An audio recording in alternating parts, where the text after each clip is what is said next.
kai ni dan ididi in gaya ma gaskiya gaba ɗaya garin nan ya biya ishe ni ya biya addabe ni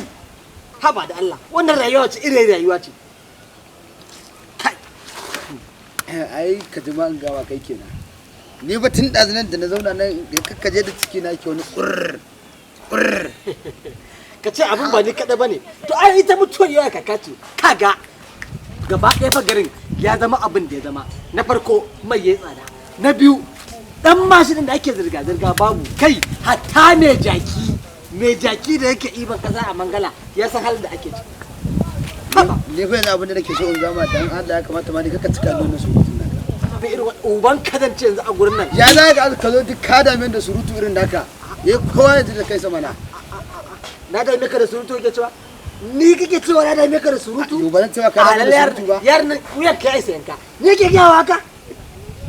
kaga ni fa karfin biyu ne assalamu alaikum wa alaikum salam Tanimu Sambala Darbati ana zaman rashin aikin ne wallahi ka dai ga muna na azo ni ba komai bane yake damuna irin illa abin da yake faruwa a garin nan ka ga rusau yayi yawa ka ga man fetur yayi tsada hatta masu iban kasa a mangala wallahi yanzu kuka su ma sun ƙara kuɗi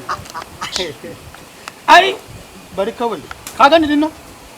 tun dan waken da na ci da safe nake ta neman garin kwakin dora amma yanzu na rasa to sai yanzu ne ma da na biyo ta jinjin waccan bishiyar na siyo ta gyada daya Allah isa alhaji ba da masu Allah sai turo da kaga mun samu na ci Allah sa alhaji ba da masu Allah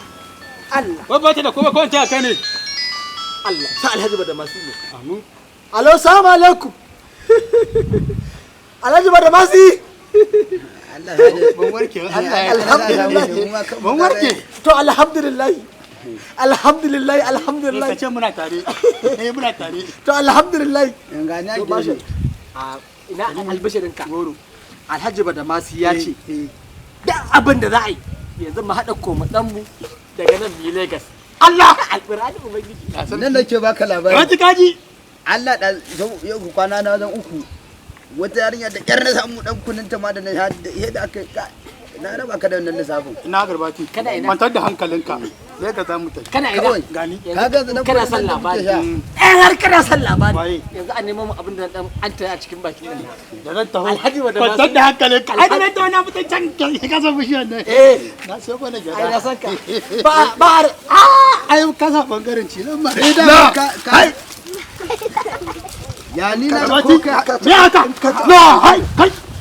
yo ni ba za ban gyada ba bari ko dan samu mana kai dai wallahi ka ganka wallahi to yanzu da ba fito nake dan kuma ka gani kuma me baka ci kai dai wallahi din da kake yana nuna halinka wallahi din da kake yana nuna halinka goban nan da ta dan saka alju zan ga wanda ya baku din da kan cika kai ka nuna halinka wallahi yanzu yan gidan nan ma da kake to mana ita taimaka mana kai nan kai ka san zaman yunwa na taimaka muku ni kuma ciki na ta ihu kenan yanzu albishirin ka goro alhaji ba da ma sai abin da yace ka san wancan zuwan namu Lagos ɗakin tsin ma makarinki sai an dawo an koma dan Allah dan annabi da nawa ka dawo Najeriya to lokacin na dawo da 94 ne ko alhamdulillah to kuma dan ka bani ki ban goma har za ka zama mita ba dan maka mita ba amma kai din na bace ni ba ciki na ci haka yake kira ba kuma na tawo dan saka ciki ka cika ba kuma kai samuwa albishirin ka wannan labarin da nake baka na alhaji Allah mun koma ɗakin tsin ma ka gaba ruwa ba aikin wahala aikin gadi za a baka ni kuma ina can kusa da alhaji ba ka ko da zaran da ta hin dawo gida ni kuma zuban da nike nan da ake wannan lissafi daka ji ai kai da sauki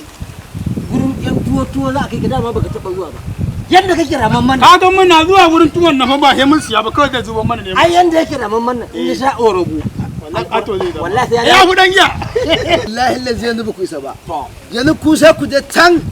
ni kuma ku bana da toto kaga shawara ki kada kake abushan nan kamar dan kankara in aka ka wurin tuwon nan sati bi wallahi ka hudan giya ba albashirin ka goro billahi kai barin biya ma lokacin da oga dan ya shigo Kano alquran ka bi shi nama hakan ba zan manta ba Lagos ya je gurin mai tuwon nan ga nan ya yi muku kubi yadda ka hura ya zama buta ke lokacin da dan ya zo garin nan ba zan tambanta ba akwai lokacin da muka tafi kamun kifi bayan gari hadari ya taso wallahi dan ya cikin bishiya na daure dan ya cikin bishiya na daure ta biki dai amma yanzu da ya wurin mai tuwo nan wallahi kaga dan iya ya narke ai Allah ka sa ka ga wannan bangaren saboda haka abin da yasa mu muna duba molin mutum muna duba kuma ina ya dace ga mai da yaji kai gurin mai tuwo zamu kai ka nagode kai ko gadi zamu sai ka na bude za shi ni kuma katara na bude za fita katara alhaji wa da ma wallahi ka jin ga mu wallahi ko kun je yunwa kuka dawo Allah ba zan san muku tuwo nan ba ana mai saki wallahi da ku siya sai mu dora ka a waju ka dawo Kano gane wallahi alquran wallahi ko na garin kwaki ba ka zo kada saboda haka yanzu ba wannan ba na'am abokina na'am ka kai dai na hannun dama ta ne sai makwa shi ko wannan ramamman abin da za a yi mun riga mun yanke shawara saboda haka ka je ka haɗo kayanka kai ma ka je ka haɗo kayanka ni ko da ma daga nan sai na je na ga musallama ni da man kayan na guda nawa ne guda uku ne ba na hada suke guda uku ne ba hada da ma zaran ko ta kwana nake ni magana ta kare kawai saboda haka kowa ya je ya dawo ina nan abinda zamu kenan kawai kowa ni na fi ka gaggawa ka je ka wallahi zan je tsakar ni kai na nan bare da je ka dawo